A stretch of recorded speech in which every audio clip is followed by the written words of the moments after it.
Bharatiya Janata party के प्रत्याशी और आपके लाल, जैसे राधा जी ने बताया कि आपके लाल, जिनको लाल के नाम से जाना जाता है, उनका व्यक्तित्व तो वास्तव में ही महान होता है। और ये लाल जो नाम दिया है वो आप लोगों का दिया हुआ है। ऐसे हमारे प्रत्याशी कन्हैया लाल जी, हमारे मंच पर विराजमान जिला के अध्यक्ष हमारी राधा जी, सम्मानित मंच, यहाँ पर माताएं बहनें बैठी हैं मंच पर, सभी सम्मानित मंच के सभी अतिथि, मुख्य अतिथि एंड मेरे सामने बैठे सभी मेरे पिता दूल्हे बुजुर्गों, माता शक्ति को मैं नमन करती हूँ। राम राम सा और सबको प्रणाम। एक बात जरूर बताना चाहूंगी, राजस्थान में जब आती हूँ तो मेरे पिता से ज्यादा मेरी माँ के नाम से मुझे जाना जाता है, क्योंकि मैं राजस्थान की भांजी और आपकी भी भांजी हूँ। और मैं उम्मीद करती हूँ दीपावली आने वाली है तो माँ लक्ष्मी जो है, हमारी माता लक्ष्मी किस पे आती है बताइए, किस पे आती है? कमल के फूल पे। तो वो कमल का फूल खिलना चाहिए कि नहीं खिलना चाहिए? घर में लक्ष्मी माता को बुलाना है तो कमल का फूल इतना खिलाना है कि वो खिला का खिला ही रह जाए, मुझने मत देना। और दूसरी बात कहूंगी कि माँ सरस्वती भी कमल के फूल पे आती हैं, तो दोनों माताओं को हमें अपने घर में लाना है, सरस्वती को भी लाना है और माँ लक्ष्मी को भी लाना है। तो कमल का फूल मत जाना भूल। 25 तारीख को बहुत ज्यादा भारी बहुमत वोटों से यहाँ से कन्हैया लाल जी को जिता के भेजेंगे। मेरे से पहले बहुत सारे लोगों ने, बहुत सारे वक्ताओं ने बहुत कुछ कहा, मैं एक दो बातें आप लोगों से शेयर करूंगी, उसके बाद अपनी बात समाप्त करूंगी। मैं उत्तर प्रदेश चुनाव में थी और जब मैं हरियाणा से जाती थी उत्तर प्रदेश मेरठ सारे रोड, तो वहां पूरे रोड के ऊपर पोस्टर लगे हुए थे, लड़ती हूँ लड़ सकती हूँ। और आज मैं हरियाणा से ही राजस्थान आ रही हूँ, बाई रोड आ रही हूँ, मुझे वो पोस्टर कहीं भी नजर नहीं आया, वो लड़की हूँ लड़ सकती हूँ वाली। मुझे लगता है उत्तर प्रदेश से राजस्थान में आते आते कहीं लड़का तो नहीं बन गई है। सोचने की बात है, जो भीलवाड़ा के अंदर आई है और जिस माता बहन की आग के उनका दुष्कर्म करके आग के अंदर झोंक दिया गया, उस माता बहन को, उस परिवार तक जाने की उसकी लड़की की हिम्मत नहीं हुई, तो मुझे लगता है वो आज लड़की नहीं रही, वो लड़का हो गई है।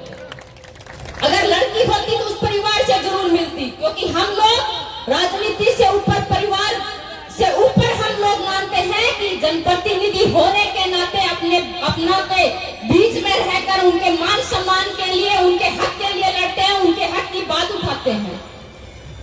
और अंत में इतना ही कहूंगी कि जिस बहन को, प्रियंका गांधी जी को 50 साल की उम्र में जाके ये पता चलता है कि वो लड़की है और लड़ सकती है। हमारे माँ बाप ने तो 7-8 साल की उम्र में लड़कों से दंगल में लड़ना सिखा दिया था। तो सोचिए उनकी कितने नादान बुद्धि बच्चे हैं। और साथ में उनके भाई जो हैं, जिनको 73 साल की उम्र में जाके पता चलता है वो युवा है, तो ऐसे बच्चों के हाथ में सत्ता सौंपोगे क्या? ऐसे लोगों के हाथ में सत्ता देते, ऐसे बच्चों के हाथ में सत्ता देंगे? नहीं देना है। अगर ऐसे लोगों के हाथ में भूलकर सत्ता भी चली गई तो हमारी बहन बेटियों की ऐसे ही दुष्कर्म होंगे और ऐसे ही अत्याचार होंगे। जो गलती हमने पिछली बार की है वो गलती को नहीं दोहराएंगे।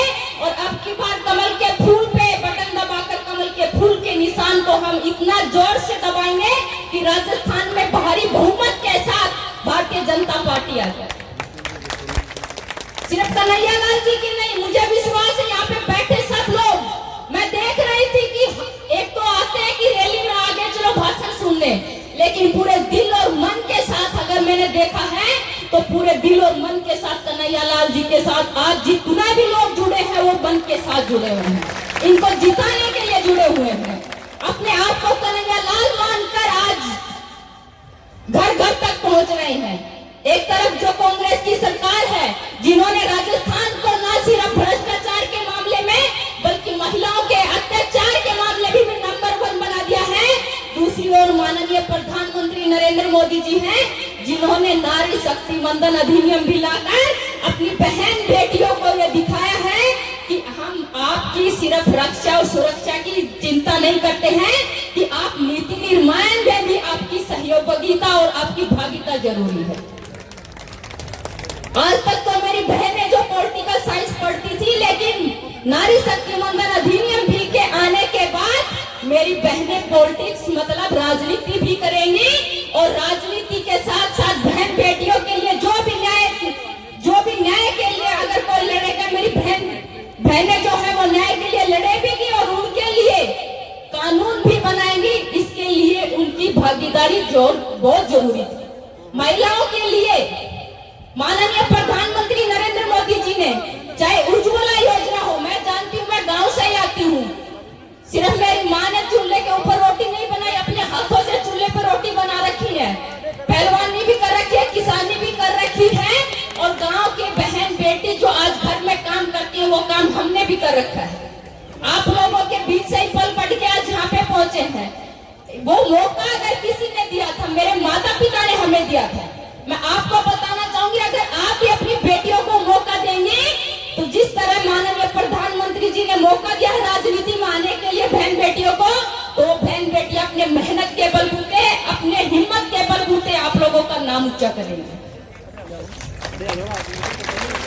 और एक बात और बताना चाहूंगी, माननीय प्रधानमंत्री नरेंद्र मोदी जी के द्वारा जो प्रधानमंत्री आवास योजना जो है, जिसके प्रति जो लोगों को घर मिलते हैं वो भी बेटियों के नाम होता है।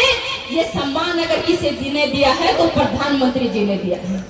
चाहे आयुष्मान योजना की बात हो, चाहे उज्ज्वला योजना की बात हो, चाहे नारी शक्ति मंडन अधिनियम की बात हो, एनडीए के अंदर अगर भागीदारी किसी ने दी है, सैनिक स्कूल के अंदर महिलाओं की भागीदारी नहीं थी, अगर मेरी बहनों को एनडीए के अंदर और सैनिक स्कूल में अगर उनको आरक्षण दिया है, उनकी भागीदारी सुनिश्चित की है, तो माननीय प्रधानमंत्री नरेंद्र मोदी जी ने की। प्रधानमंत्री जी सिर्फ महिला की सुरक्षा की चिंता